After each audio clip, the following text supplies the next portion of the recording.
नमस्कार, मैं हूं वंदना पांडे और आप देख रहे हैं के न्यूज इंडिया। बुलेटिन की शुरुआत करेंगे उससे पहले बड़ी खबर पर एक नजर डाल लेते हैं।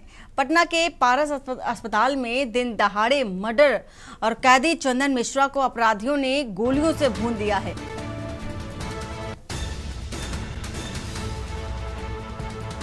हथियार लेकर अस्पताल में घुसे 5 शूटर और सीसीटीवी फुटेज में वारदात कैद हुई है। चेहरे साफ नजर आ रहे हैं। शूटआउट के बाद अपराधी मौके से फरार। पुलिस ने शुरू की जांच। अस्पताल में हड़कंप देखा जा रहा है। तो हथियार लेकर अस्पताल घुसे 5 शूटर और सीसीटीवी का ये जो फुटेज है वो भी आपको दिखा रहे हैं टीवी स्क्रीन के माध्यम से। और इस फुटेज में, इस वीडियो में साफ तौर पर जो शूटर्स हैं उनके चेहरे देखे जा सकते हैं। वहीं जो अपराधी जो हैं वो मौके से फरार हो गए हैं। पटना के पारस अस्पताल की ये तस्वीर आपको दिखा रहे हैं जहां पर दिन दहाड़े मर्डर हुआ है। पटना के पारस अस्पताल की ये तस्वीर। और बेखौफ होकर के जो बदमाश होते हैं वो घुसते हैं अस्पताल में और घटना को अंजाम देने के बाद जो शूटर्स हैं वो फरार हो जाते हैं और तेज गति से, जिससे कि कोई उन्हें पकड़ ना सके। मर्डर करने के बाद वो फरार हो जाते हैं। 4 ये शूटर्स कैदी चंदन मिश्रा को अपराधियों ने गोलियों से भुना है। तो हथियार लेकर अस्पताल में घुसे 5 शूटर्स और घटना को अंजाम देने के बाद फरार हो जाते हैं।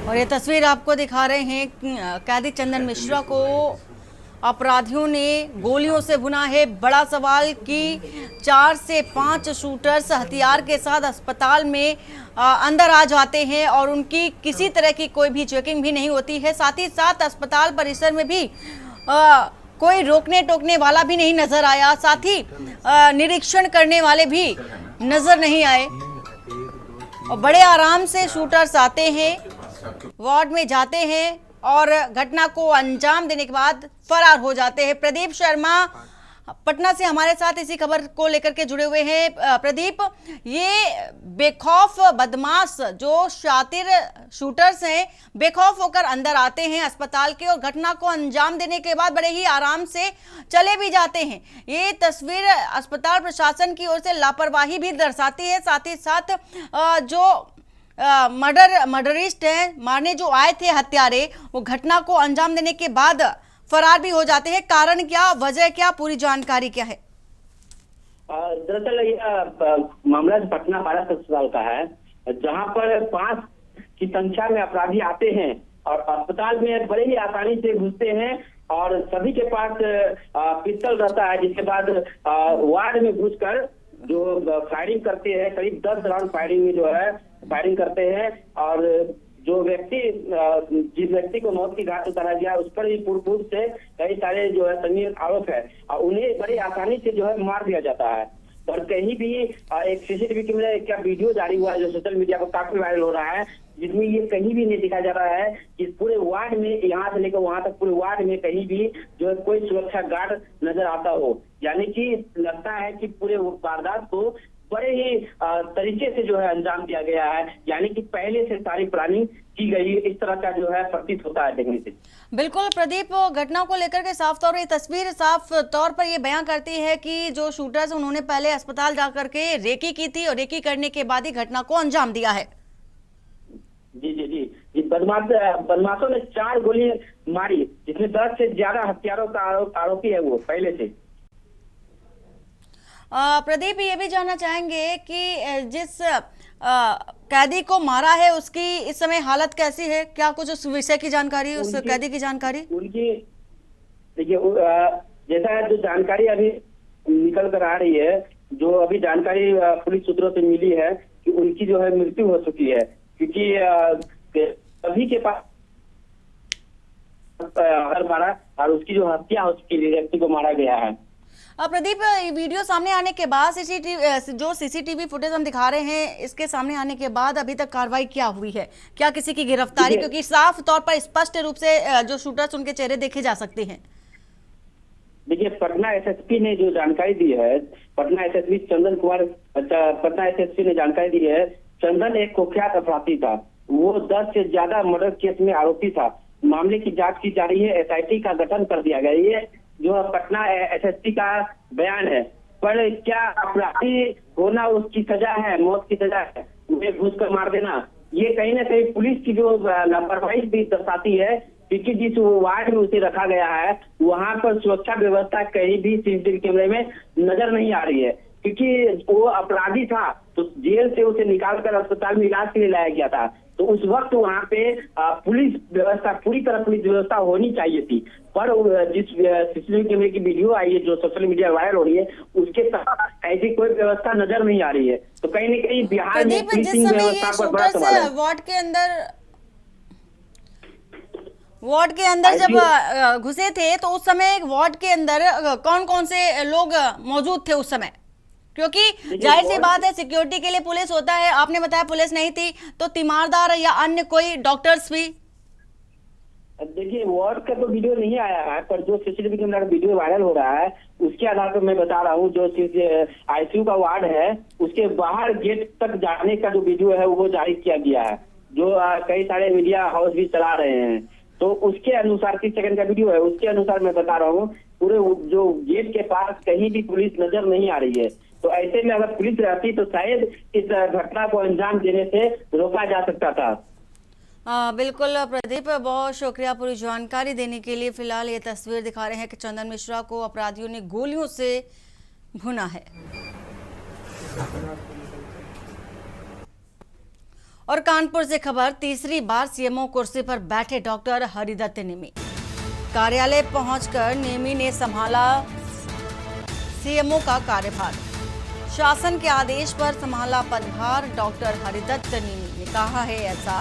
उच्च न्यायालय से स्टे लेने के बाद शासन का जब आदेश आया, आदेश के बाद कुर्सी संभाली है सीएमओ डॉक्टर हरिदत्त नेमी ने।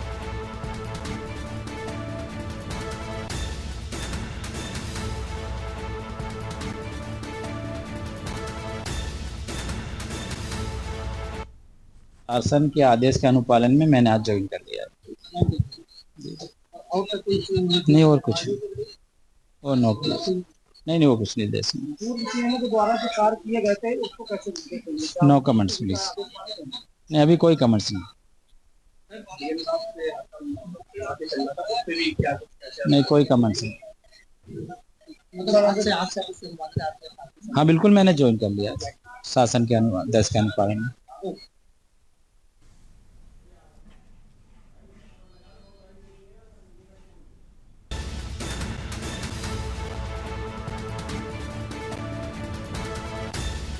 और सारिका गुप्ता इसी खबर पर हमारे साथ जुड़ चुकी हैं। सारिका, फिर से सीएमओ कुर्सी का जो पदभार है संभाल लिया है हरिदत्त नेमी ने, और खुद ये उन्होंने कहा है कि शासन के आदेश के बाद उन्होंने कुर्सी संभाली है।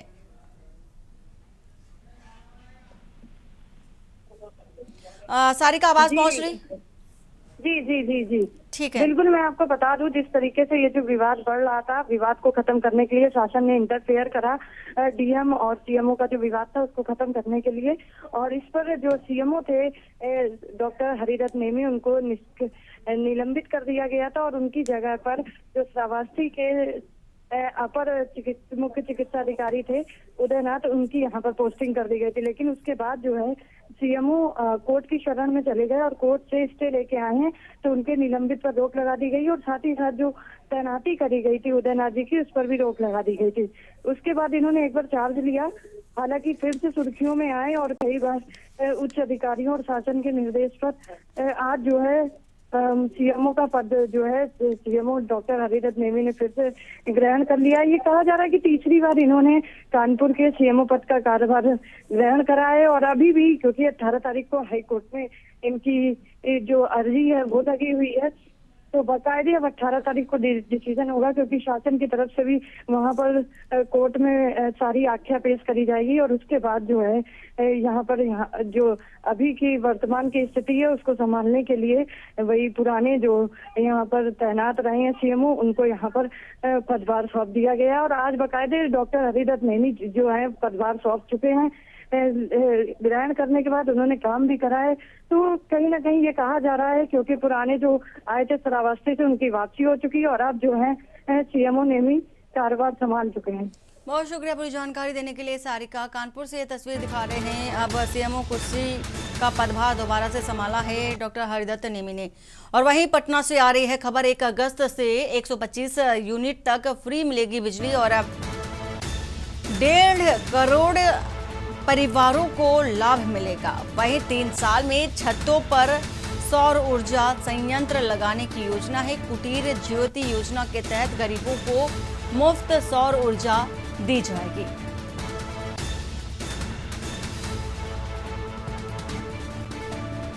पटना से आपको एक खबर बता रहे हैं, 1 अगस्त से 125 यूनिट की फ्री बिजली मिलेगी। वहीं बताया जा रहा है 1 करोड़ से अधिक के परिवारों को इसका सीधा लाभ मिलेगा।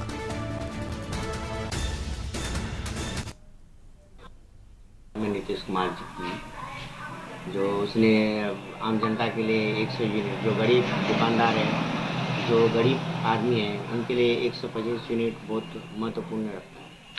पर यह कदम घरेलू उपभोक्ता के लिए है, दुकानदारों के लिए नहीं है। हाँ, मैं समझ रहा हूँ। जो घरेलू चलिए वो जो गांव में जो छोटा छोटा दुकानदार है, तो घरेलू दुकानदारी है ना, जो नॉन कॉमर्शियल है, वो उनके लिए मतलब घर के लिए ये फ्री है। लिए फ्री है 100 यूनिट बिजली। क्या होना चाहिए और कदम इस पे खास? नहीं, बढ़िया होना चाहिए और बहुत बढ़िया है ये कदम नीतीश कुमार का। बाकी तो नीतीश कुमार का तो काम का सराहनीय है। आगरा से बता रहे हैं खबर, ताजमहल आए परिवार की अमानवीयता हुई है उजागर। वहीं ताज घूमने के बुजुर्ग के हाथ बांधकर कार के अंदर बंद कर दिया। समय पर पश्चिमी गेट पार्किंग गार्ड और कुछ लोगों की नजर पड़ी। मरणासन हालत में बुजुर्ग को गाड़ी के शीशे तोड़ करके निकाला गया। पुलिस ने एम्बुलेंस की मदद से बेसुध बुजुर्ग को अस्पताल भेजा है।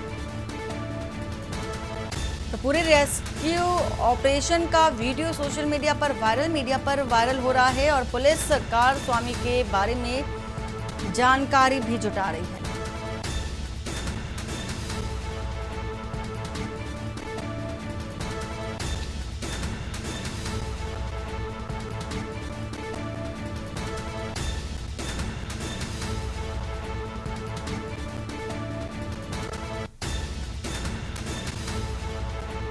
तो आगरा से खबर, ताजमहल आए परिवार की अमानवीयता उजागर हुई है। एक बुजुर्ग को कार के अंदर ही बांधकर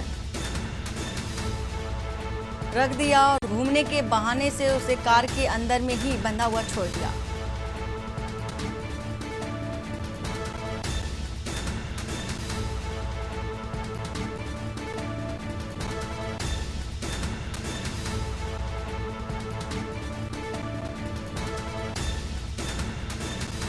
वहीं पुलिस ने एम्बुलेंस की मदद से बुजुर्ग को अस्पताल भेजा है।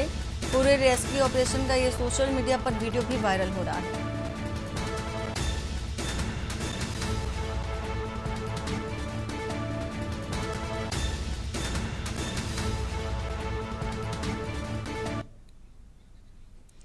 चित्रकूट से खबर, यूपी एमपी के पहाड़ों पर जारी है बारिश से बाढ़ का खतरा। लगातार बारिश से एक बार फिर मंदाकिनी का बड़ा जलस्तर। रामघाट सीढ़ियों के ऊपर पानी पहुंचने से दुकानदारों में हड़कंप। एडीएम यूसी निगम और मौके पर पहुंचे व्यापारियों श्रद्धालुओं से मिले हैं और व्यापारियों व लोगों से रामघाट दूर रहने की भी अपील की है। तो रामघाट पर प्रशासन लगातार अनाउंसमेंट भी कर रहा है।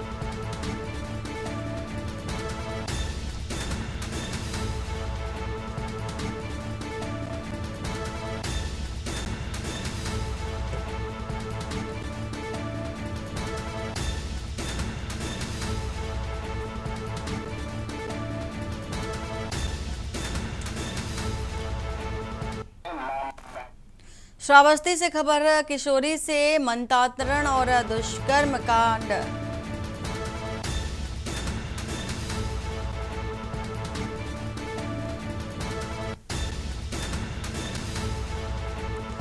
दुष्कर्म कांड सामने आया है। नैनीताल की किशोरी से धर्म परिवर्तन और गैंगरेप की घटना हुई। सामाजिक संस्था सद्भावना के अध्यक्ष द्वारा मामला उजागर। योगेंद्र मणि त्रिपाठी की शिकायत पर पूरा मामला उजागर हुआ है। आरोपी अब्दुल रहमान ने पत्नी बनाकर कई लोगों को सौंपा। 6 आरोपियों पर अपहरण और रेप का आरोप, धर्मांतरण, शोषण का भी मुकदमा दर्ज हुआ है। थानाध्यक्ष और 3 सिपाहियों पर लाखों रुपए लेने का भी आरोप है और 1,20,000 लेकर आरोपियों को छोड़ने का भी आरोप है। रुपए लेने के आरोप थानाध्यक्ष, 3 सिपाही किए गए हैं निलंबित और एसपी के निर्देश पर थानेदार लाइन हाजिर भी किए गए। 3 आरक्षी निलंबित और एसआई अब्दुल रहमान नसीर बैकुंठपुर में पर केस भी दर्ज हुआ है।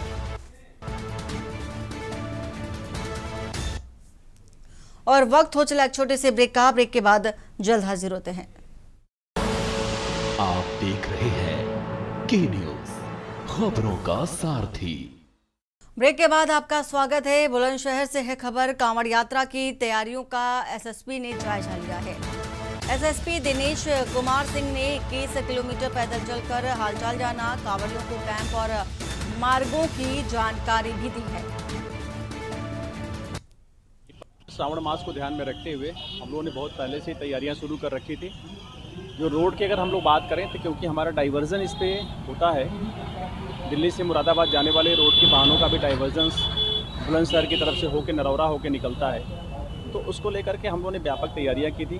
वरिष्ठ अधिकारियों का भी, डीआईजी रेंज सर का और एडीजी जोन सर का भी आवागमन हुआ और उनके मार्गदर्शन भी प्राप्त हुए। और उसी क्रम में हम लोगों ने पूरे 8 मार्गों को इसको डिवाइड करके अलग अलग बैरियर्स लगा करके, जैसे देखेंगे आप गुलावटी से लेकर के जो बुलंदशहर का मार्ग है उसको हम लोगों ने 1 वे का रखा है। कांवड़ियों के मार्ग को सुरक्षित किया और इस तरह इनका आवागमन सुरक्षित तरीके से कराया जा रहा है।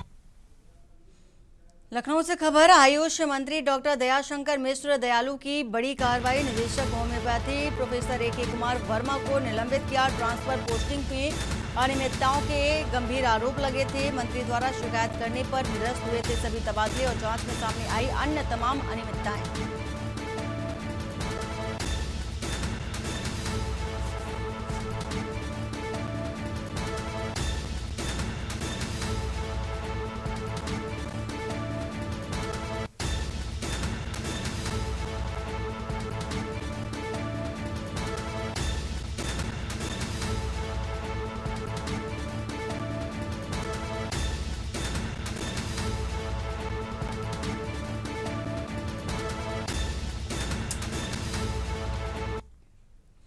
बरेली से खबर। एडीजी जोन रमित शर्मा ने आयोजित कराई कार्यशाला।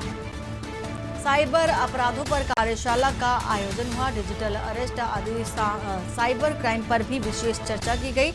तकनीकी कौशल को प्रभावी बनाने पर जोर दिया गया है। साइबर सुरक्षा के प्रति जागरूकता बढ़ाने पर भी जोर दिया गया। जोन के वरिष्ठ अधिकारियों की मौजूदगी में कार्यशाला का आयोजन किया गया है।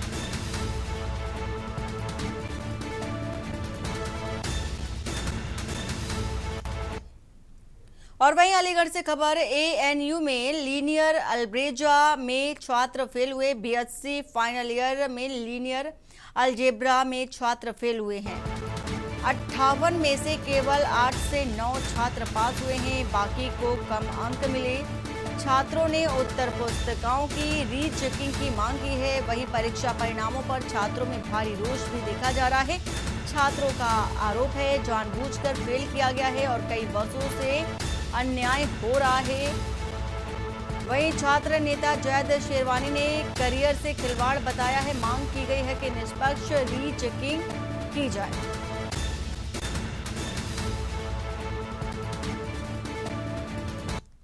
हमारा ये एक सब्जेक्ट है, बैकलॉग का एग्ज़ाम था, ये लीनियर अलजेब्रा मैथमेटिक्स डिपार्टमेंट का। इस सब्जेक्ट के संबंध में हमने ये धरना लगाया है।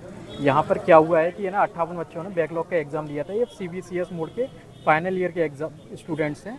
इसके बाद इन्हें कोई आगे मौका मिलना नहीं है और इसमें 58 बच्चों ने बैकलॉग का एग्ज़ाम दिया था, जिसमें से 8 या 9 बच्चे पास किए गए हैं। बाकी सारे स्टूडेंट्स को 0 या सिंगल डिजिट नंबर देके छोड़ दिया गया है। अब हमारी मांग ये है कि इस सब्जेक्ट की या तो रीचेकिंग की जाए या इसको ग्रेजुएटिंग में और डाला जाए, जिससे ना बच्चे 3 सब्जेक्ट में ना ग्रेजुएटिंग दे सकें। देखिए, एक सब्जेक्ट है लीनियर अलजेब्रा, उसमें 57 के करीब स्टूडेंट हैं। मतलब एक कोई तरीका होता है टीचर्स का भी। सिर्फ 7 से 8 बच्चों को पास किया गया है और ये बताया जा रहा है कि उन जो 50 बच्चे फेल हैं उनमें भी 17-18 बच्चे ऐसे हैं जिनके 0 नंबर हैं और वो बच्चे हैं जो 4वीं साल में है, 5वीं साल में है। मेरा ये सवाल है, अगर इनको नंबर नहीं दिए गए तो 5वें साल के बाद वो करेंगे क्या? उनका ग्रेजुएशन ख़राब हो रहा है, उनकी डिग्री ख़राब हो रही है। हमारे यूनिवर्सिटी के स्टूडेंट्स हैं, हमारे टीचर से रिक्वेस्ट है कि इस तरीके से जुल्म न करें इन लोगों पे। आप लोगों के बेटे हैं, आप लोगों के बच्चे हैं, आप इस तरीके से जुल्म करेंगे, 0 नंबर देंगे, क्या होगा इन बच्चों का? इनका करियर ख़राब, इनका फ्यूचर ख़राब। तो हम इसीलिए यहाँ पे आए हैं कि दोबारा से रीचेकिंग की जाए कॉपी में और दोबारा से इसको कॉपी चेक करा के और प्रॉपर तरीके से इन्वेस्टिगेट करके नंबर दोबारा दिए जाए। और लखीमपुर खीरी से खबर, खाद लेने पहुंचे किसानों पर पुलिस ने लाठियां भांज दी। किसानों को धान फसल में इस्तेमाल के लिए उर्वरक का संकट गहराया हुआ है। कृषि उपज बढ़ाने के लिए किसानों को यूरिया की जरूरत है। कल कृषि मंत्री ने पर्याप्त उर्वरक उपलब्धता की जानकारी का दावा किया था। उन्होंने किसानों से अतिरिक्त भंडारण न करने की अपील की थी और आज ऐसी तस्वीर निकलकर सामने आ रही है। और अक्षय श्रीवास्तव इसी खबर पर हमारे साथ जुड़ चुके हैं। अक्षय, एक और मंत्री जी बोलते हैं कि कोई कमी नहीं है, दूसरी ओर लाइनें लगी हैं किसानों की और उनके साथ कई ऐसी घटनाएं भी हुई हैं कि मारपीट भी की गई है किसानों से। अभी की हालात कैसे दिखाई दे रहे हैं? जी वंदना, मैं बता दूं, जनपद लखीमपुर खीरी में अभी कल ही सूर्य प्रताप शाही जो कृषि मंत्री हैं वो आए थे। उन्होंने कहा कि जनपद में और पूरे प्रदेश में खाद की कोई कमी नहीं है। उसके बावजूद ये किसान 2 दिन से लाइन में लगे थे। जब उनको टोकन मिलता है, वहाँ के जो बड़े व्यापारी हैं उनको तो खाद मिल रही है और जो बड़े किसान उनको खाद मिल रही है। जो छोटे तबके के जो किसान हैं जो अपनी खेती बाड़ी करते हैं उनको खाद नहीं मिल पाती है। जब वो किसान अपना टोकन की बारी इंतजार कर रहे थे, उसी बीच बड़े बिचौलिया द्वारा खाद उठाए जाने का मामला आया। उसके बाद वो किसान जो है हंगामा करने लगे। उसके बाद वहाँ मौके पे थाना प्रधान की पुलिस पहुंचती है और किसानों पे लाठीचार्ज कर देती है। कहीं ना कहीं जब यहाँ का अन्नदाता जब खाद मांगता है अपने खेतों में डालने के लिए और उसको मिलती है तो सिर्फ लाठियां पुलिस की। बिल्कुल अक्षय, बहुत शुक्रिया पूरी जानकारी देने के लिए। लखीमपुर खीरी से आपको एक खबर बता दें। अलीगढ़ से खबर, अलीगढ़ से बता रहे, रास्ते में दबंगों ने युवक पर हमला कर दिया है। चेहरे पर ब्लेड से वार किया। घटना का सीसीटीवी वीडियो वायरल हुआ है। दबंगों ने युवक को घेरकर पीटा और घायल किया है। घायल युवक को परिजन लेकर जिला अस्पताल रेलीगेट थाना इलाके के नगला मेहताब की घटना। पुलिस ने 3 नामजद और एक अज्ञात आरोपी पर एफआईआर दर्ज की है। आरोपियों की तलाश में पुलिस ने कार्रवाई शुरू की। सीसीटीवी फुटेज से महत्वपूर्ण जानकारी भी मिली है।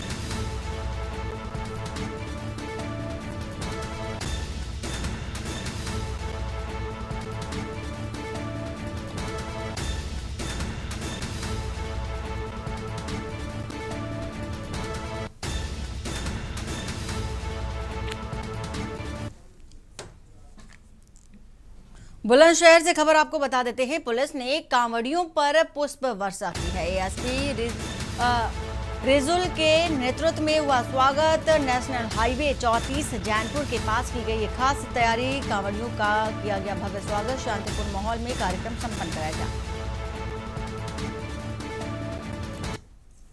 लखनऊ से खबर, एसटीएफ ने रायबरेली से 4 गांजा तस्कर पकड़े हैं। 1 करोड़ का गांजा बरामद किया गया। लग्जरी गाड़ी में छिपाकर रखे थे तस्करी और उड़ीसा से उन्नाव पहुंचाई जा रही थी बड़ी खेप। गिरफ्तार तस्करों में किशोर, तुषार, मानस कंपल शामिल हैं।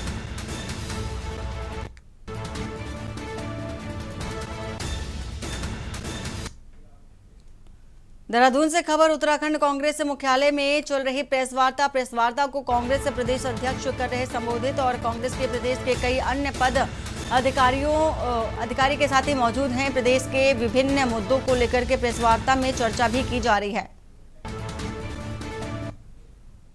और सुकमा से खबर बता देते हैं, नक्सलियों की बड़ी साजिश नाकाम। मोसल मटगू जंगल में 15 किलो विस्फोटक बरामद। जवानों पर हमले की तैयारी में थे नक्सली। सुरक्षा बलों की सतर्कता से बड़ा हादसा टला है। सर्च ऑपरेशन है फिलहाल जारी है।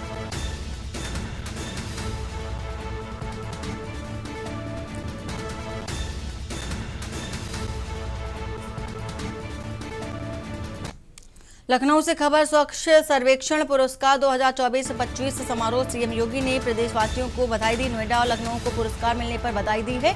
पीएम मोदी के नेतृत्व में यूपी को बड़ी उपलब्धि मिली। स्वच्छता एक सामाजिक संस्कार बन चुका है।